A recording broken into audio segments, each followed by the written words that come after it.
வணக்கம் உறவுகளே, இன்றைக்கி சூப்பரான ரெசிபி தான் ஸ்வீட் கார்னில் செய்ய போகிறோம். கண்டிப்பாக ஸ்வீட் கார்ன் இருந்துச்சுன்னா இந்த மாதிரி ஒருக்கா செஞ்சு பாருங்கள். அல்டிமேட்டாக இருக்கும், ரொம்ப டேஸ்ட்டாகவும் இருக்கும், ரொம்ப ஈஸியாகவும் செஞ்சிடலாம்.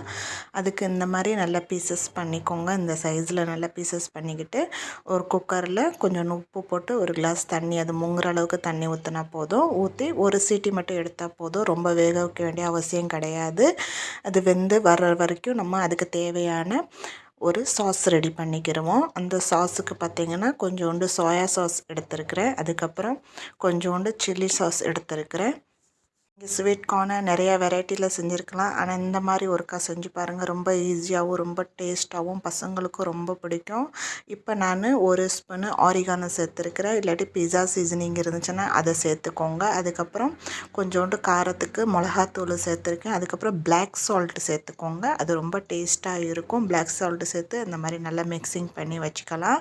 இப்போது நம்மட்டு நல்லா காணும் ஒரு சீட்டி வெந்துருச்சு பாருங்கள். இதை இப்போ சைடில் எடுத்து வச்சுக்கலாம். இப்போ நம்ம இந்த சாஸை இப்போ ப்ரிப்பேர் பண்ணிக்கிடுவோம். அதுக்கு இந்த மாதிரி ஒரு பேனில் கொஞ்சோண்டு பட்டர் சேர்த்துக்கோங்க. என்கிட்ட ஒரு பட்டர் க்யூப் இருந்துச்சு, நான் அதை சேர்த்துக்கிட்டேன். இந்த மாதிரி பட்டர் சேர்த்துக்கோங்க. சால்ட்டட் பட்டர் தான், நம்ம எக்ஸ்ட்ரா எதுவும் சால்ட் சேர்க்கல, பிளாக் சால்ட்டு சேர்த்தது மட்டும் போதும். அதுக்கப்புறம் இந்த பட்டர் லைட்டாக மெல்ட் ஆகணுன்னா நம்ம ரெடி பண்ணி வச்சுருந்த அந்த மிக்சர், அந்த சாஸை இதில் சேர்த்துக்கலாம். சேர்த்துட்டு இந்த கிண்ணத்தில் கொஞ்சோண்டு 100 mlன்னு வச்சுக்கோங்களேன், அவ்வளோ தண்ணியை சேர்த்து அதை நல்லா அந்த மாதிரி கழுவி அதையும் ஊற்றிக்கலாம். இப்போ பாருங்கள், அந்த சாஸும் அந்த பட்டரும் நல்லா சேர்ந்து லைட்டாக ஒரு கொதி வந்தோடனே நம்ம அவிச்சு வச்சுருந்தோம் பார்த்திங்களா, அந்த கார்னை இதில் சேர்த்துக்கலாம். ஒரே ஒரு கொதி வந்தால் போதும். பாருங்கள், இப்போ நம்ம ஒன்று ஒன்று அந்த கார்னெல்லாம் இதில் சேர்த்துக்கலாம். சேர்த்து நல்லா இது வத்துற அளவுக்கு, அதில் கோட்டிங் ஆகிற அளவுக்கு நல்லா திருப்பி திருப்பி விட்டு மிக்சிங் பண்ணுங்கள். அது எவ்வளோ தூரம் இதில் கோட்டிங் ஆகுதோ அவ்வளோ டேஸ்ட்டாக இருக்கும். அதுவும் இன்னும் கொஞ்சம் அதில் நல்லா ஊறி நல்லா சூப்பராக கோட்டிங் ஆகி பார்க்குறதுக்கு நல்லா டெம்டிங்காக நல்லா சூப்பராக வாயில் எச்சி விடுற அளவுக்கு சூப்பராக இருக்கும்.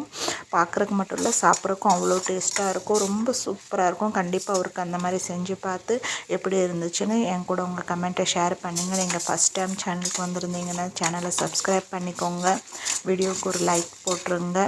இதே மாதிரி ஈஸியான ஹெல்தியான ரெசிபி நிறைய நம்ம சேனலில் நான் அப்லோட் பண்ணியிருக்கேன். நீங்கள் தேவைப்பட்டுச்சுன்னா அதையும் போய் பார்க்கலாம். பாருங்கள், இந்த மாதிரி நல்லா திருப்பி திருப்பி விட்டு அது நல்லா சுற்றி வர இந்த மாதிரி கொஞ்சம் ஒரு நிமிஷம் கூட ஆகாது. அது நல்லா மீடியம் ஃப்ளேமில் தான் இருக்குது நெருப்பு.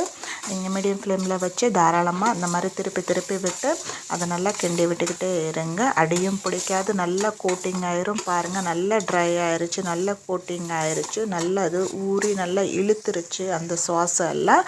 இப்போ அது கொஞ்சோண்டு கொத்தமல்லி தேவை இருந்துச்சுன்னா நீங்கள் போட்டுக்கோங்க. நான் இன்றைக்கி சேர்க்குறேன். நல்லாயிருக்கும். கொத்தமல்லி பார்க்குறக்கும் அழகாக இருக்கும், அந்த ஃப்ளேவரும் சூப்பராக இருக்கும். கொத்தமல்லியை போட்டு லைட்டாக கிண்டி அடுப்பை ஆஃப் பண்ணிவிட்டு உங்கள்கிட்ட டூத் பிக் இருந்துச்சுன்னா அதை நல்லா குத்தி இந்த மாதிரி அழகுபடுத்திக்கலாம். இல்லை நீங்கள் டைரெக்டாக சாப்பிட்றதுனாலும் சாப்பிட்டுக்கலாம். நான் இன்றைக்கி டூத் பிக் குத்தி இந்த மாதிரி என் பையனுக்கு கொடுத்துருக்கேன். ரொம்ப சூப்பராக இருக்குது பாருங்கள். இந்த மாதிரி நம்ம எடுத்து வச்சு இப்போ சாப்பிட்டுக்கலாம். அவ்வளோதான் இந்த ரெசிபி. இவ்வளோ நேரம் நீங்கள் பார்த்ததுக்கு ரொம்ப நன்றி. மீண்டும் சந்திப்போம்.